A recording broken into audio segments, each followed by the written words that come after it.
The national media continues to be high on Auburn hiring Alex Golesh.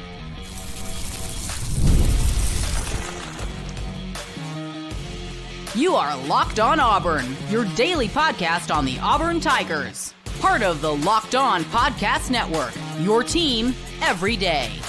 Yes, welcome on into Locked On Auburn, your daily Auburn Tigers podcast. I'm your host, Zach Blackerby, and thank you so much for making Locked On Auburn your first listen every single day. Jake Crain of Crain and Company hanging out with us on today's edition of the show. What do we want to see from Golesh this offseason? How would we handle the quarterback situation? That coming up. But all in all, Jake, I was really pleased with the hire. The more I learn about Alex Golesh, the more I really like the fit with what he's done as a coordinator in the SEC and then what he did as a head coach at South Florida.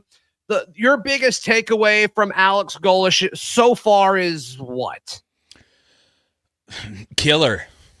Like that's who this guy is. That's who Sumrall is too, to be honest with you. If you look at their personalities, there's actually a lot of similarities. If you hear them talk, there's actually a lot of similarities in the things that they say. You know, I was fortunate enough when I was in Iowa coaching we clinicked with Iowa State, and Golesh was there, and Joe Houston was the special teams guy at the time. And I was sitting down with Joe talking, and Alex was just hanging out right there. And man, I mean, we talked 30, 45 minutes. Just, you know, great conversation, good dude, would give you he didn't have to give me the time of day. Sure. And he did. But you know what I like, I think a lot of it is personality. Especially if you're not going to be the one that is calling the plays. The head coach, it has to set the culture anyway. Even, you know, Sark sets the culture at Texas. Lincoln sets the culture at USC. But, you know, I think Golesh is the perfect mix of the hands-on guy, but also understands the CEO approach to let his coaches coach. So the biggest thing I wanted in this hire was somebody that was from the outside of the current staff. That's why, you know, to be honest with you, Zach, and I think you'd probably agree with me and most people, and if you hear the story of how Golesh got hired, including what he told the team, this wasn't something that was 2 weeks in the making. Right. This was a last-minute phone call at 1 a.m. in the morning on Sunday, because it was going to be DJ Durkin after what happened with Sumrall, and just thought it was important to get somebody from the outside at the top to set a new culture. I didn't think there was any chance if Durkin didn't get the head job that he would still be here. And, you know, we talked about blowing it up, replacing everybody. The fact that he was able to keep Durkin as the DC, I think is great in one sense of it helps with continuity and player retention, that and the other. But the culture will be set by Golesh, and Durkin will adjust to that culture. And that's what Auburn needs. Like, we have to have somebody that knows this thing is dirty and cutthroat. Like, it really is. And making good people is a huge part of this. Sports does that. It's about life. Football's just a game, but you can't be making $9 million and not winning games. Like, correct. If that's the case, go start a camp or a therapist group or something, or go be a counselor in high school. Like, at the end of the day, you are getting paid, just like us in our business. If you don't get views, it doesn't matter how great I treat everybody else, I'm going to get fired. If a salesman doesn't make sales, it doesn't matter how much better he makes everybody in the office, he's going to get fired. So when you're making this type of money and in that type of role, you have to win games. And Golesh, it's funny, you know, I had a lot of backlash when I said winners win and losers lose. Well, the only guy who said that before me was Alex Golesh. So he understands that this almost, hey, we're close, but as long as you're just, you know, you do this right and do that right, it really doesn't matter in the ultimate.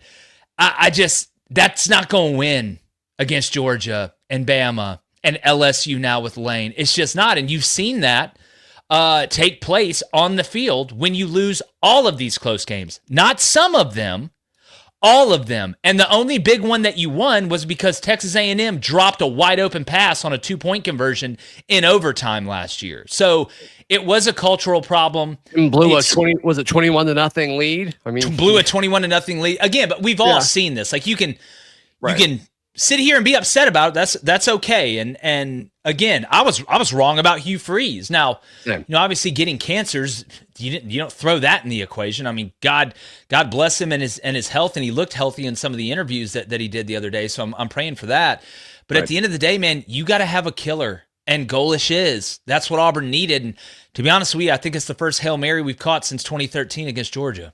Yeah, it definitely feels like one, because I don't think this was Cohen's plan A by any stretch of the imagination. It seemed like it was Sumrall, and then mean, I think he thought it was Durkin. I think Durkin thought it was Durkin for a little bit there. And then, getting a call at 1 a.m. in the morning, like this isn't something that was planned. He's not saying, hey, I'm going to call you Sunday morning at 1 a.m. That's not how that works. So, well, Golesh was going to Arkansas. It's not a coincidence that all of a sudden, first off, nothing leaks about Golesh to Auburn. Nobody can keep a secret nowadays. This would have leaked if it was in the works, or at least there would have been some talk of it. I mean, Zach, you follow it. There was nothing. Nobody had anything until a couple guys said he's getting the job. Then he goes in front of the team and says he got a call at 1 a.m. on Sunday. And John Cohen offered him the job. He took it, and I'd be willing to bet a lot of money that Golesh's next call was to Hunter Yurachek, the AD at Arkansas, to say, hey, man, I'm going to go to Auburn. And it's no coincidence Ryan Silverfield is named the head coach of Arkansas at about the exact same time that Golesh got the Auburn job. And it was going to be Durkin. And I'm wondering, Zach, my question is, what made Cohen make that call? Because I think if Auburn beats Alabama, DJ Durkin is the head coach. I agree with you. I agree. I think it was pressure, Jake. Yeah. I think it was the meltdown that Auburn fans were having. I talked about it a ton on my show after the game. You probably did the same thing where it's like, you can't hire him, right? You can't hire him. You didn't earn it. And again, DJ's a great coordinator. It didn't work out at Maryland. He may end up being a phenomenal head coach down the road, and I hope he gets another opportunity. I hope he does, Jake. I hope he does. But you didn't beat Vandy. You beat Mercer.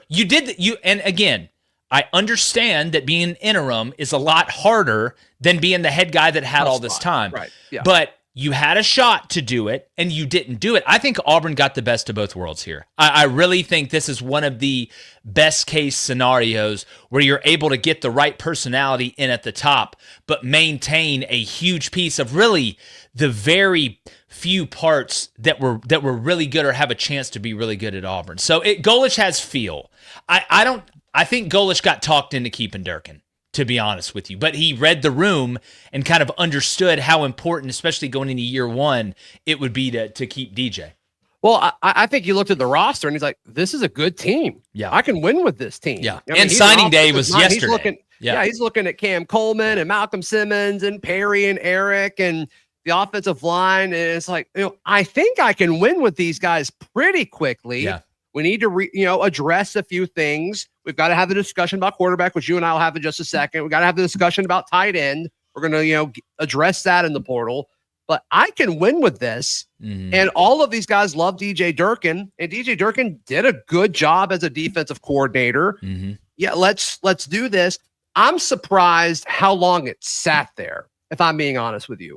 Because I do think there was some point in his mind where he wasn't certain if it was going to be DJ Durkin or not, because he was asked point blank about it. One of the first questions he was asked at his presser was about Cody Burns and DJ Durkin. Obviously talked about Cody, associate head coach. And as soon as he named Cody, associate head coach, I'm like, what does that mean for DJ? Because that was kind of the assumption, right? He's going to be DC and, associate head coach. And then he didn't mention DJ's name at all in his answer to that question. And so I wonder in that moment what he truly thought was going to happen and if he even knew who his defensive coordinator was going to be. Well, I mean, Zach, think about the timeline. It's not like he had 2 weeks to think about it and he could go into the announcement with the decision. I mean, you got the call at 1 a.m. on Sunday morning. Day, right? Yeah, and it's like, okay, here we go. And then you're just breathing through a fire hose. And in that day, how much can you actually get done, right? You're on a plane, you're meeting people, you're talking contract. Like, you can't do anything in those first 12 to 18 hours. It is not. And then you have the recruiting element. It's like, all right, first off, you have to identify who you want to keep. Right. Like, that's the hardest part. I need to call all of these guys. I need to call the important people on my roster. Like, I've got to do so much. Yeah. Yeah. Right. And so, again, you are juggling 9 things at once. So that's why when I put out yesterday, Auburn, I thought, had a great signing day with just what you have. All things considered. Yeah. I mean, it could be a lot worse. So I'm really excited for the Auburn family and Auburn program to have a guy in there that is willing to lay down and bleed a while in this thing. We haven't had that. We've had weakness. Brian Harsin pretended to be a tough guy. He really was, and that doesn't mean like you treat people bad. Like, again, you can do both. But Auburn needs that arrogance a little bit at the top, and Golesh is going to bring that ego. You can't survive in this jungle without having some ego. You have to have that ability to, because the players respect it, and Golesh is real. He's going to be real with them. Bring that accountability. He's going to tell them the truth. And make sure people reach that standard. For sure. And if you don't, you're not here anymore. Like, it's very simple. Like, no hard feelings. It's just, we agreed that this is what we needed to do. We're not doing it together. Sorry. Yeah. Peace. Yeah. And that's the way it should be. If you want to make everybody happy, go sell ice cream for a living. Yeah. Yeah. Ice cream's great. It's going to be interesting to see what he does at quarterback. Does he bring a guy with him? What happens with Deuce Knight? Ashton Daniels is on the roster. I still think you've got to go with what you know. That's next right here on Locked on Auburn. Today's show brought to you by our friends at Aura Frames. Christmas shopping is here, which means gift hunting season is full go. And if you want something meaningful, personal, and guaranteed to get a reaction, Aura Frames is the gift that delivers every single time. Aura isn't your average picture frame. You can preload the frame with photos before giving it. So the memories are already there. No apps to figure out, no setup headaches, just instant smiles. We have one of these that we use at the house. We've also done this for gifts. It's great. It's a great product. For a limited time, save on the perfect gift by visiting auraframes.com to get $35 off Aura's best-selling Carver matte frames. Named #1 by Wirecutter by using promo code COLLEGE at checkout. That is auraframes.com. Use promo code COLLEGE. Terms and conditions apply. Today's show also brought to you by our friends at Alumni Hall. Alumni Hall is the best place to buy all of your Auburn gear. It doesn't matter if it's for football, basketball, whatever. Hats, shirts, for you, for your wife, for your children, for your pets. They've got it all. 3 great physical locations in Auburn, Opelika, and Huntsville, and online at alumnihall.com. Jake Crain of Crain & Company hanging out with us. I think Golesh needs to bring Byron Brown with him from South Florida and let it be a competition. If it scares away Deuce Knight, okay, or let them compete. And if it's whether it's Byron competing with Deuce or Ashton, or there's an and instead of an or, I say you fully open that thing up. Yeah, to me, it's pretty simple. You bring who can help you win. Like, you owe nobody anything here. Correct. And that's not to say, look, I think Deuce Knight in this offense could be dangerous. Great. I think Ashton Daniels in this offense could be dangerous. But here's where we've got to get past, I think, as Auburn fans. It has not been good the last 5 or 6 years.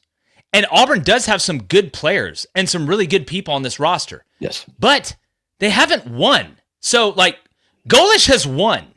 So we were good here, so let's just make sure we keep that. No, that's not the way we need to think. It needs to be bring in whoever you have to win. Whoever you have to win. I don't care if that's Byron Brown. I hope he brings Brown. I hope he brings Singleton. There's a couple guys I hope that he brings. It's this whole, like, let's just maintain mediocrity. Just keep them here, please, because it's the only kind of hope we have. That's not the way to look at this. It is and also, like, when it comes to quarterback, Jake, the Auburn fan base is the only fan base I see do this. When we have a young quarterback on the roster, it's quickly met. Anytime you mention any other quarterbacks, like, well, what about blank? Yeah. Zach, there's no desire to stack quarterbacks here, and I've never fully understood that. It's the hope that kills you. That's what gets the hope. And that's all Auburn fans from a football standpoint have had for 5 years. It's just hope. Hope. And then it hasn't worked. The slate's got to be wiped clean. You bring in guys to win. And Auburn's got some young players on this roster that I do think can have that winning gene. Yes. And that's what he's going to have to identify. And I'm sure it is, well, you're going to fit into my way or you're not going to be in here. This isn't please stay. Oh, I'm the new coach. Please stay and help me. That's gone. That was the old regime. This is, hey, you're either a Tiger or you're a Tiger bait. I saw Will Muschamp one time and Buffalo Wild Wings. And this is just the mindset. And Muschamp was a great coordinator, not a great head coach. But the reason he was a great coordinator and recruiter was because of that mindset. He told a 4-star safety, heard this on the phone, who called him, who was on a visit to Florida, who was committed to Auburn. I'm not going to say his name. The player calls him and says, Coach, I've fallen in love with Florida. I think I'm gonna go to Florida.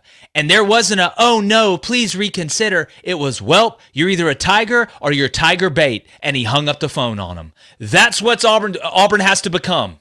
That's what, no player is bigger than Auburn. No young quarterback, none of that. We need to win. And in order to do that, we need to let the new guy bring some winners in here to mesh with everybody else. Then it becomes contagious. And that's what you want. And that's where Auburn's got to go. And I think that's what Golesh is going to bring. Yeah, I 100% agree with that. Like, you can't make a decision on things based on Deuce Knight. I hope Deuce is here. And whether he wins the starting job because they choose to not bring in an older quarterback or whatever, like, I hope Deuce is here, but only if it's what's best for the team. And some of the stuff he's done with the social media stuff, it kind of is like, why are you continuing to make stuff off the field about you in a negative way, where he's continually, it's like every few weeks, he's like, all right, I've got to delete all of my Auburn stuff again on social media. And it's like, you are a quarterback. You can't do that. Yeah, I mean, I think, Zach, we obviously live in different times with, God, I feel so old saying this now, with the young people nowadays. I'm not in the business of deciphering 17, 18, 19-year-old, 20-year-olds tweets. I just, in social media stuff. Look, at the end of the day, you're either, are you get on the, you come to practice or what? Become a big deal. Like, oh no, for sure, it's going to, and it does. I'm not saying it doesn't show anything, sure, right? But at this point, I'm just after what we've seen. I mean, in the transfer portal and NIL era and all this, I'm just over it. I'm not going to try and sit here and read the hieroglyphics on an Instagram post about an 18-year-old. At the end of the day, if you want to be here, be here. If you don't, then leave. We don't need you. You're not bigger than Auburn. You're not. So, having said that's the way that Golesh is going to go about this. That's what he told him in the meeting. The minute you are ready, that you guys are ready to do this, it will work. But you have to be ready to do it. That's why when everybody got mad at Deion Sanders for telling some guys they're probably going to have to get in the transfer portal, they're like, oh my God, he's a terrible person. I'd rather you tell me. I'd rather you not lie to me so I stick around here for spring and then tell me at the end I'm never going to play. Right. Like, that's actually doing somebody a favor. Correct. And that's what young people need. You can't just coddle them all the time. It's okay to tell people the truth. Yes. It's yes. Okay. And the same thing with the fans. Like, they get all upset. And I get it. When you say, look, Auburn has a losing mentality. They've had a losing mentality. Well, you can be upset about that. That's fine. Go look at the record. Like, women lie, men lie, numbers don't lie. So the only way to change anything is to admit it. That's why the first time you go to they go to these intervention things where they're like, hi, my name's Dave. I'm an Auburn fan. I'm an Auburnaholic. They're like, oh, Dave, yeah, welcome. Yeah.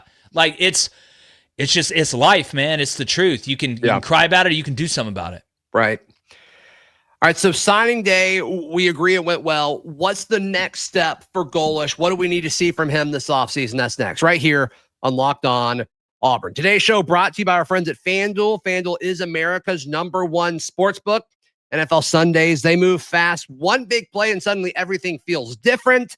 And that's what makes live betting with FanDuel so exciting. You're not just watching the game, you're reacting to it in real time. With FanDuel, you can place bets as action unfolds, every drive, every momentum swing, every highlight moment. Of course, it's for basketball as well, college football, college basketball. They've got it all.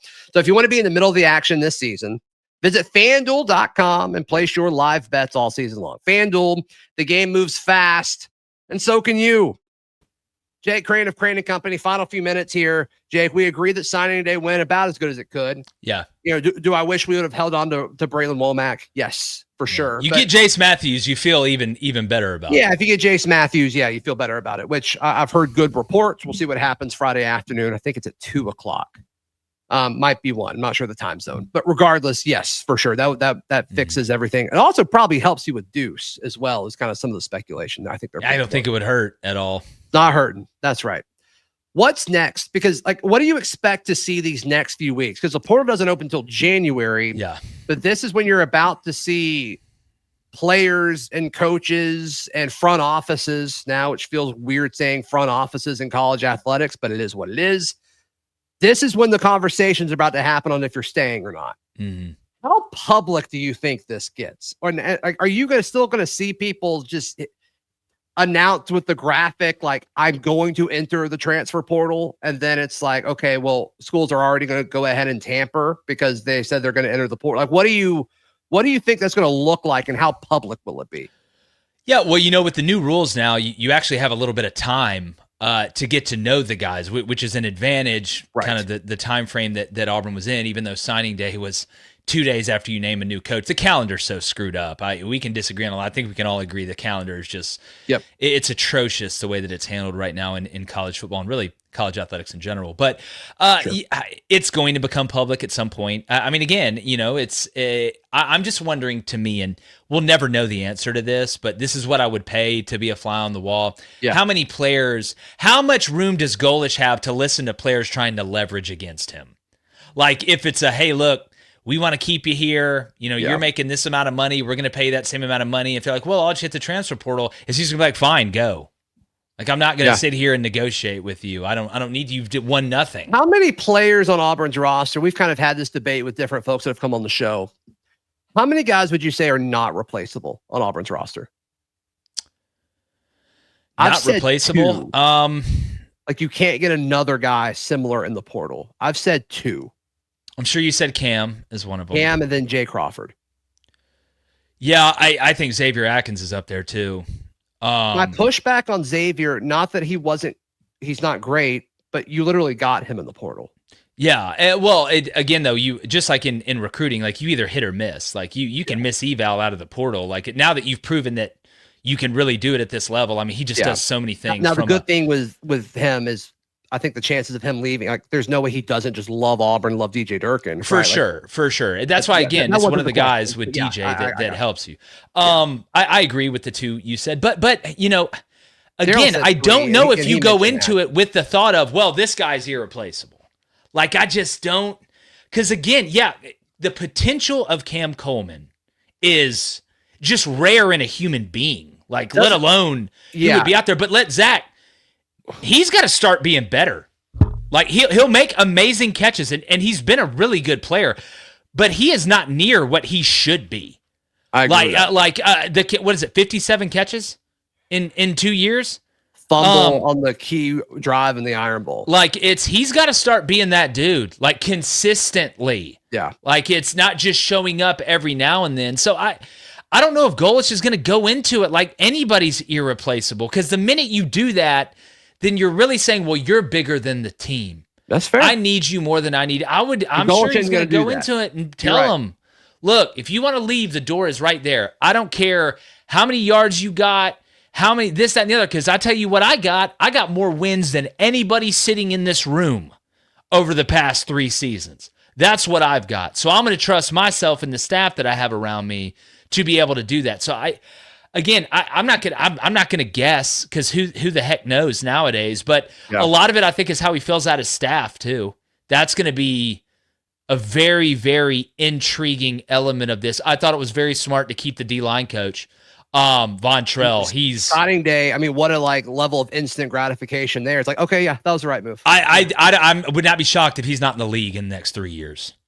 I would not be shocked if he's not in the league. I think making the move at linebacker coach, that was the right move with the guy that he has that he's bringing in.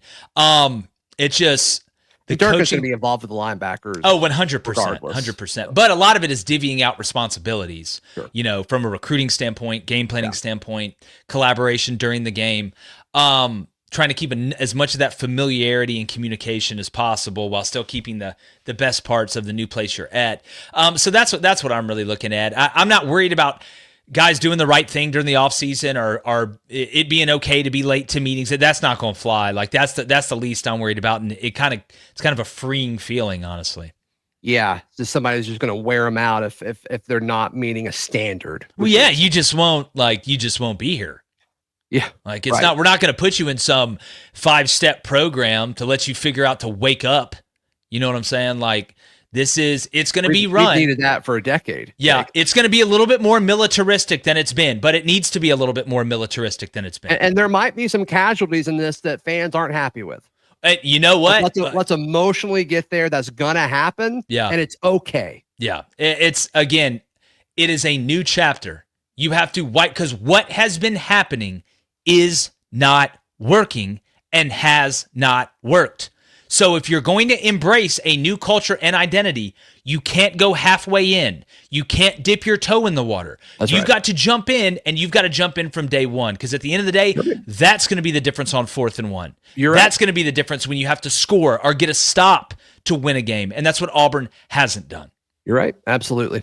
Absolutely. Jake Crain of Crain & Company, how can people check out everything you've got going on? Yeah, look, it's easiest way, YouTube, Crain & Company, C-R-A-I-N and Company, where, we're obviously talking a lot about Golesh and what's going on, gonna keep talking about it, and really everything else going on in the world of college football. And man, I tell you what, the basketball team's got a lot of promise. Excited to see them once they finally figure it out, because when they do, they should be nasty. They're built to be their best in 2 months from now. That's which I would much rather take that. I would much rather take that than, if I'm a Michigan fan, I'm kind of worried. I mean, they're playing like an NBA team right now. Like, what are you going to look like in a couple months? Yeah, is that sustainable? Right. Yeah. Right. Go give Jake some love. Absolutely. Please like the video. Please subscribe. We will see you next time. This has been Locked on Auburn.